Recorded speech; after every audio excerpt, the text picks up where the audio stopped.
ஒரு குளவி புழுவை எடுத்து வந்து அந்த புழுவையே தன் இனமாக அது மாற்றுவது போன்றுதான் மகரிஷிகளும்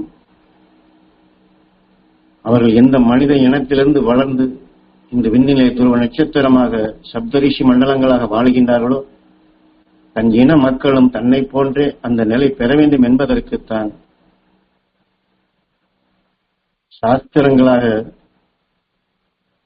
மனிதன் எப்படி வாழ வேண்டும், எதன் வழி செயல்பட வேண்டும் என்று ஆலய பண்புகளாக கொடுத்தார்கள்.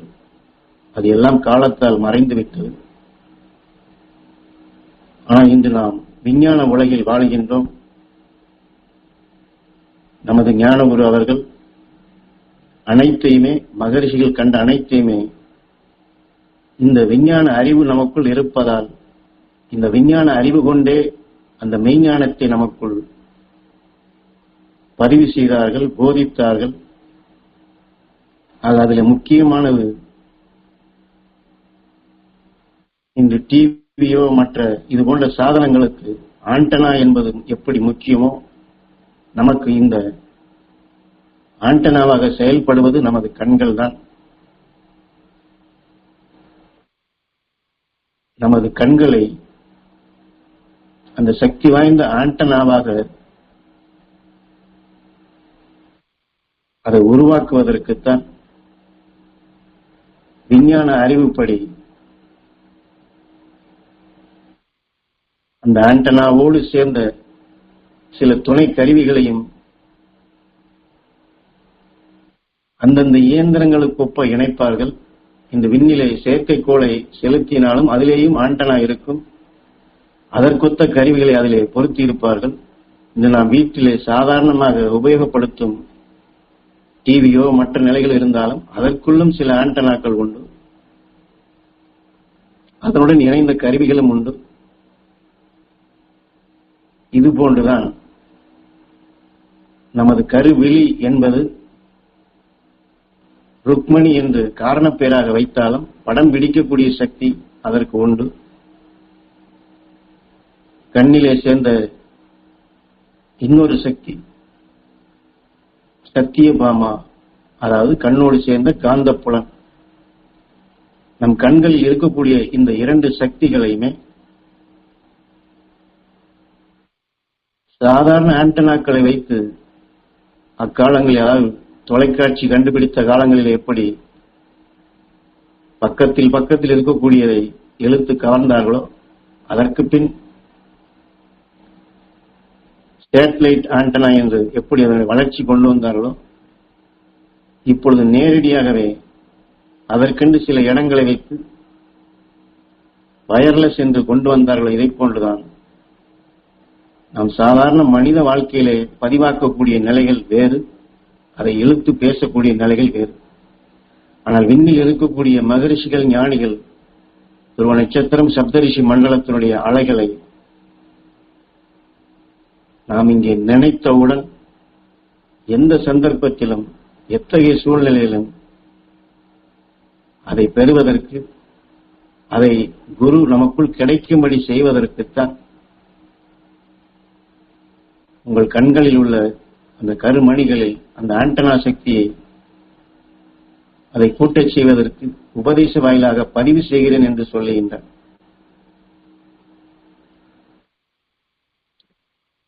என்றால் நமக்கு இது எல்லாம் புரியவில்லையே, சாமி எதையோ சொல்லுகிறார் என்று எண்ண வேண்டியதில்லை. அவருடைய உணர்வு அந்த உபதேச வாயிலாக கொடுக்கப்படும் பொழுதே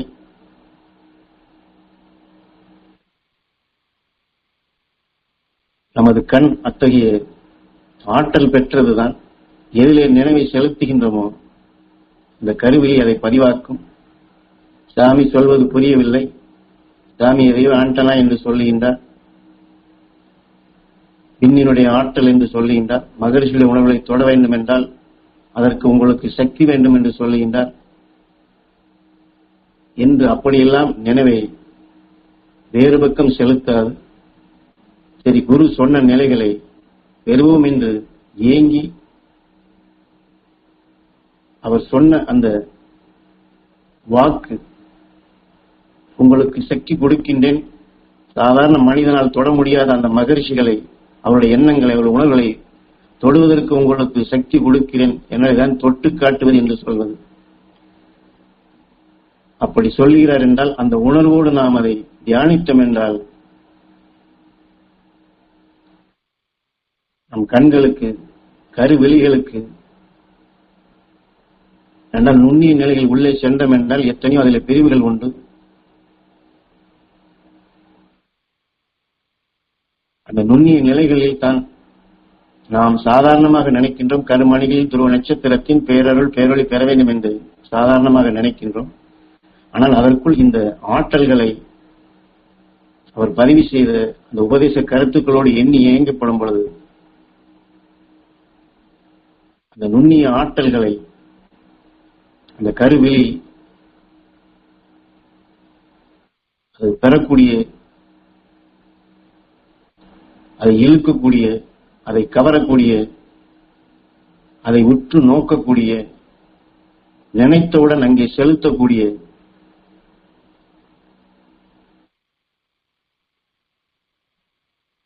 எனவேதான் விரிவாக்கம் என்று சொல்வது. அந்த விரிவான நிலைகளுக்கு நாம்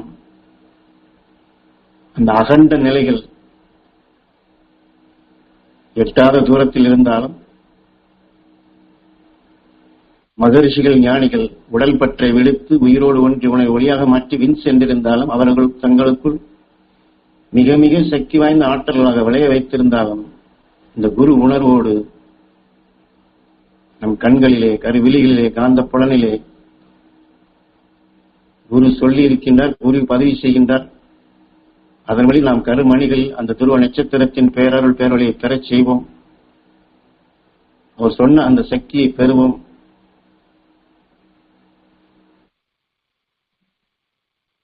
என்று நாம் ஏங்கி அதை நாம் திரும்ப திரும்ப அது சுவாசித்தோம் என்றால்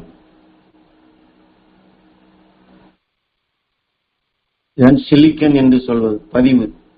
இந்த பதிவு நம்மை துருவ நட்சத்திரத்தோடு இணைக்கும், குருவோடு இணைக்கும், மகரிஷிகளோடு இணைக்கும், ஞானிகளோடு இணைக்கும்.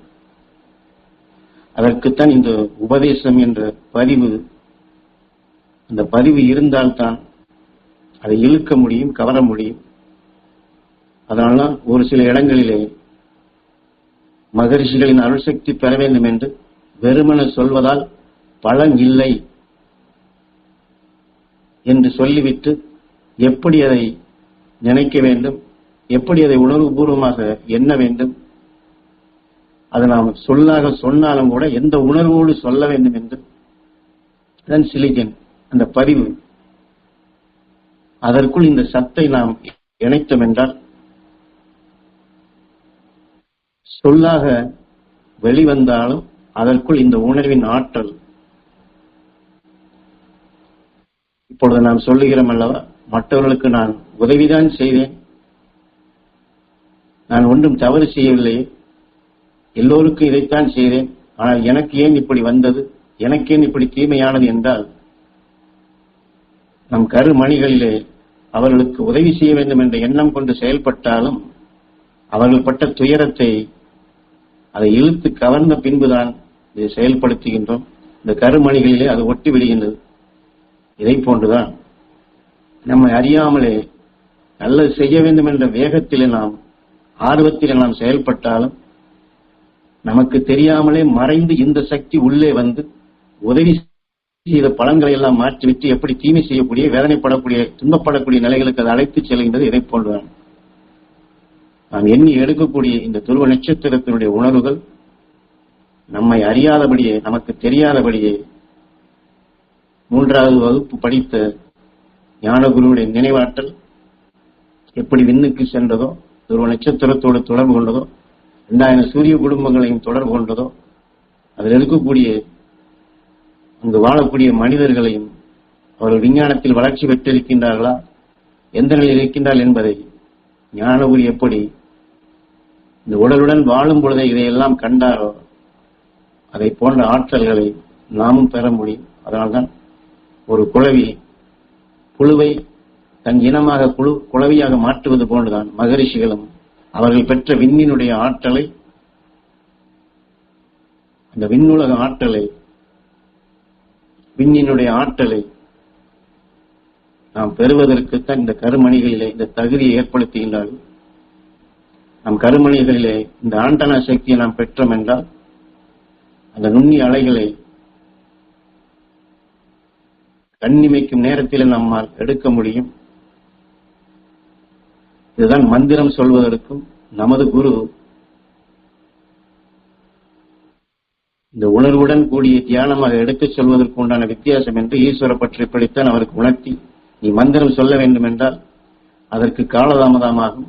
ஆனால் நான் சொன்ன பதிவை நீ நினைத்தவுடன் அந்த சக்தி உன்னால் பெற முடியும்.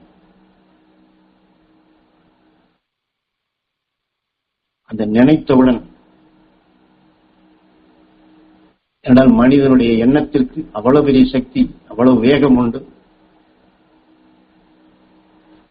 எத்தனையோ கோடிக்கணக்கான மைல்களுக்கு அப்பால் விஞ்ஞான அறிவுப்படி அந்த தூரங்களை எல்லாம் குறிப்பிட்டு துருவ நட்சத்திரம், சப்தரிஷி மண்டலம் என்று சொன்னாலும் இப்பொழுது நம் குருவோடு இணைந்து நம் கருமணியில் அந்த சக்தியை கூட்டிக் கொண்டு அந்த குளவி எப்படி விஷத்தை பாய்ச்சி அந்த விஷத்தின் நினைவுகளே புழுவினுடைய உயிரான்மாவிலே அதிகமாக இந்த துளிப்படைகள் சேர்ந்து புழு குளவியே எண்ணி குளவியாக மாறியது போன்று துருவ நட்சத்திரத்தை நாம் திரும்ப திரும்ப துருவ நட்சத்திரத்தை நாம் அதை ஏங்கிக் கொண்டிருக்கும் நிலையாக, அதை ஏங்கி பெறும் நிலையாக இந்த கருமணிகளில் அதனுடன் தொடர்பு கொண்ட, அதாவது காந்த புலன், அதனுடன் சேர்ந்த கண்ணில் இருக்கக்கூடிய திரை, உள்ளே இருக்கக்கூடிய திரை, அந்த நரம்புகள், இது அனைத்திலுமே துருவ நட்சத்திரத்தின் பேரருள் பேரொளி. இதுபோன்ற சந்தர்ப்பங்களில் நாம் குரு சொன்ன பதிவை நினைவு கொண்டு வந்து அவர் உணர்வோடு கலந்து எடுத்தோம் என்றால் நம் கருமணிகளுக்கு அவ்வளவு பெரிய ஆற்றல் மிக்க சக்தி கிடைக்கின்றது. சாதாரணமானதல்ல. கீதையிலே நீ எதை எண்ணுகின்றாயோ அதுவாகின்றாய் என்று சொல்வது போன்று நாம் அந்த துருவ நட்சத்திரமாகவே ஆக, அந்த மகரிஷிகளாகவே நாம் ஆக இந்த பயிற்சி நமக்கு உதவியாக இருக்கும். நாம் திரும்ப வேற நினைவுகளுக்கு நம்மை போக விடாது. நம்மை அறியாமலேயே அந்த துருவ நட்சத்திரத்திற்கு கொண்டு போய் நிறுத்தும். துருவ நட்சத்திரத்தின் ஈர்ப்போட்டத்திலே நம்மை வாழும்படி செய்யும். ஆகவே இங்கே தியானம் இருக்கக்கூடிய அனைவரது கருமணிகளிலும் அந்த துருவ நட்சத்திரத்தின் பேரருள் பேரொளி பெற வேண்டும். ஞானகுரு அவர்கள் எந்த ஆண்டனா சக்தியை நாம் அனைவரும் பெற வேண்டும் என்று அந்த ஆற்றல் மிக்க சக்திகளை டெலிகன் போன்று அதை நமக்கு கொடுக்கின்றாரோ அந்த சக்தி நாங்கள் அனைவரும் பெற வேண்டும் என்று, எல்லோருக்கும் அந்த சக்தி கிடைக்க வேண்டும் என்று நாம் ஒரு நிமிடம் ஏங்கி தியானிப்போம்.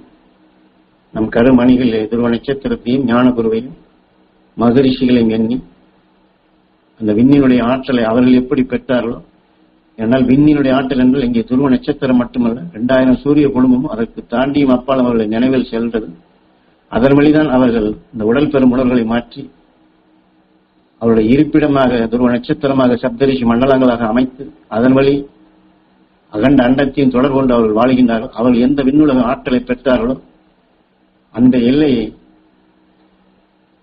அந்த இடத்திற்கே நம்முடைய நினைவுகள் செல்வதற்குத்தான் நமக்கு இந்த பயிற்சியும் கொடுக்கின்றார்கள். அந்த ஆற்றலை பெற்று நாமும் துருவ நட்சத்திரமாக, ஞான குருவாக, மாமகர்ஷி ஈஸ்வராய குருதேவராக, அகஸ்தியராக மாறும் நிலையாக அந்த சக்தி எல்லோருக்கும் கிடைக்க வேண்டும் என்று நாம் ஏங்கி உயிரான ஈசனிடம் வேண்டி எல்லோருக்கும் கிடைக்க வேண்டும் என்று நாம் ஏங்கி பெறுவோம் அந்த சக்திகள்.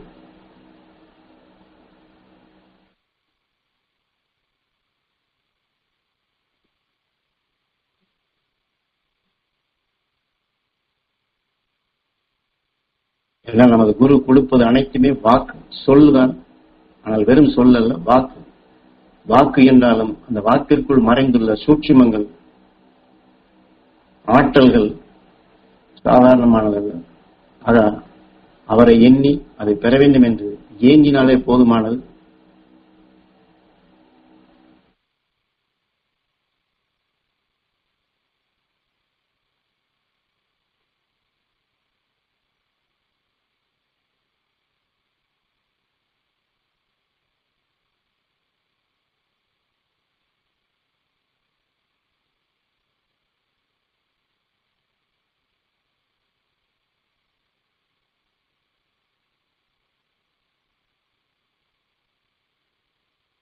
அதாவது இப்பொழுது நாம் எடுத்ததனுடைய உட்பொருளை மகரிஷிகளுடைய அருள் சக்திகளை நம் கருவிலே பதிவு செய்து அங்கே அதை ஒட்ட வைத்து அதன் மூலமாக எந்த மகரிஷிகள் ஞானிகள் என்று விண்ணிலே இருக்கின்றார்களோ அதன் மூலமாக அங்கே நாம் தொடர்பு கொள்கின்றோம். சாதாரண கண்ணாடிகளுக்கும் ரசம் பூசிய கண்ணாடிக்கும் இன்னும் இதை காட்டிலும் நுண்ணிய நிலைகள் விஞ்ஞானத்தினால் பலவிதமான கெமிக்கல்கள் கலந்த கண்ணாடிகளை அவர்கள் தயார் செய்வது போன்றுதான், ஒரு ரசம் பூசிய கண்ணாடி போன்றுதான் நம் கருவிழிகளிலே அந்த மகிழ்ச்சியின் உணர்வுகளை நாம் ரசமாக நாம் இப்பொழுது பூசுகின்றோம். மற்ற மனிதர்கள் வேதனைப்பட்டது, சஞ்சலப்பட்டது, கோபப்பட்டது, ஆத்திரப்பட்டது எதை பூசினோம் என்றால் அதுதான் நினைவுக்கு வரும். அதை நாம் பூசுவதல்ல, உற்று நோக்கும் பொழுது அது தன்னாலே அது பதிவாகின்றது. ஆனால் இதையெல்லாம் மாற்ற இப்பொழுது நாம் எண்ணி ஏங்கி அதை மாற்றி அமைத்து நாம் நமக்கு வேண்டியதாக அந்த ஞானிகளின் உணர்வை, மகிழ்ச்சியின் உணர்வை, துருவ நட்சத்திரத்தின் உணர்வை நாம் வேண்டி விரும்பி நம் கருமணிகளை அந்த ஆற்றல் மிக்கதாக இப்பொழுது நாம் மாற்றுகின்றோம். இதுதான் 6வது அறிவு என்று சொல்வது. 6வது அறிவின் துணை கொண்டுதான் இதை நாம் மாற்றி அமைக்க முடியும். இதை நாம் ஒவ்வொரு நாளும் நினைவு வரும் பொழுதெல்லாம் கண்களை மூடி கண்களை திறந்து விண்ணிலை செலுத்தி ஞானகுருவின்பால் செலுத்தி துருவ நட்சத்திரத்தின்பால் செலுத்தி சிறிது காலம் பழகினாலே அந்த உபதேச கருத்துக்களை சொல்லப்படும் பொழுதே இந்த உள் உணர்வுகள் நம்மை அங்கே அழைத்து சென்று அந்த ஞானத்தை அந்த இடத்திற்கே நம்மை கொண்டு போய் நிறுத்தும். துருவ நட்சத்திரத்தின் பேரருளும் பேரொளியும் எங்கள் நெஞ்சின் பாகம் உள்ள விழா எலும்புகள் முழுவதும் படர்ந்து, குருத்தெலும்பு முழுவதும் படர்ந்து, அந்த எலும்புகளுக்குள் உறைந்துள்ள ஊன் முழுவதும் படர்ந்து, ஊனை உருவாக்கி கொண்டிருக்கும் அணுக்கள் அனைத்தும் அந்த துருவ நட்சத்திரத்தின் பேரருளும் பேரொளியும் பெற அருள்வாய் ஈஸ்வரா.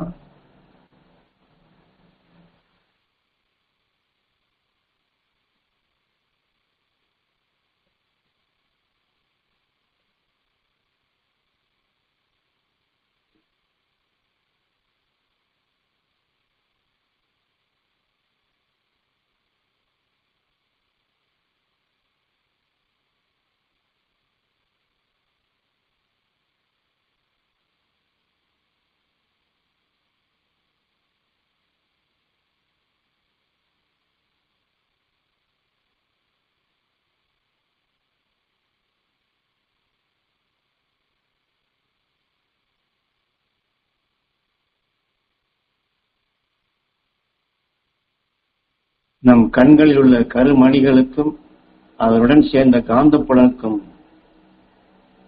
ரசம் பூசியது கொண்டு எவ்வாறு அந்த துருவ நட்சத்திரத்தின் பேரருள் பேரொளியை அங்கே இணையச் செய்தமோ, இந்த கருவிழி படம் பிடித்தாலும் காந்த புலனறிவை இழுத்தாலும் இது பதிவாக்கக்கூடிய இடம் இந்த எலும்புகளுக்குள்ள ஊனிலேதான் பதிவாகின்றது, அங்கேதான் பதிவாக்கப்படுகின்றது. மகரிஷிகள் ஞானிகள் அனைவருமே இந்த விஞ்ஞானிகள் எப்படி கதிரியக்க சக்திகளை அணுவினுடைய ஆற்றலாக அவர்கள் மிக மிக சக்தி வாய்ந்ததாக அவர்கள் உபயோகப்படுத்தக்கூடிய கருவிகளில் இணைத்து விண்ணுலக ஆற்றலை பெற்றார்களோ இதை போன்றுதான் ஞானிகளும் மகரிஷிகளும் தங்களுடைய கண் புலனறிவினுடைய ஆற்றலை விண்ணிலை செலுத்தி அந்த விண்ணினுடைய அந்த கதிரியக்க சக்திகளைத்தான் புலனறிவுகள் மூலமாக இழுத்து தங்களுக்குள் பதிவு செய்து அதை விளைய வைத்து எதுவுமே தங்களை அழித்திடாது தன் உயிராத்மாவை அழியாத நிலைகள் கொண்டு அவர்கள் இந்த உடலில் இருந்துதான் அந்த சக்தியை பெற்றார்கள்.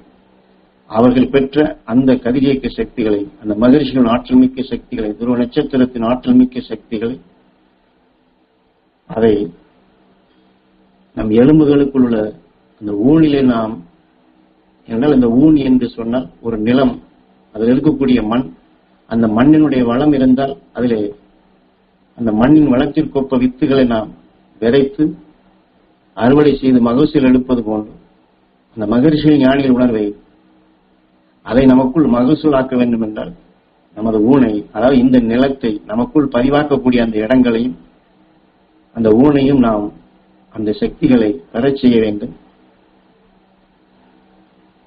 அதற்குத்தான் நமது குரு ஊனை உருவாக்கி கொண்டிருக்கும் அணுக்களில் துருவ நட்சத்திரத்தின் பேரருள் பேரொளி பெற வேண்டும் என்று உயிரான ஈசனிடம் வேண்டி அந்த ஊனிலே துருவ நட்சத்திரத்தினர்களை அதை இணைக்கும்படி நமக்கு இந்த தியான பயிற்சியை கொடுக்கின்றார்கள்.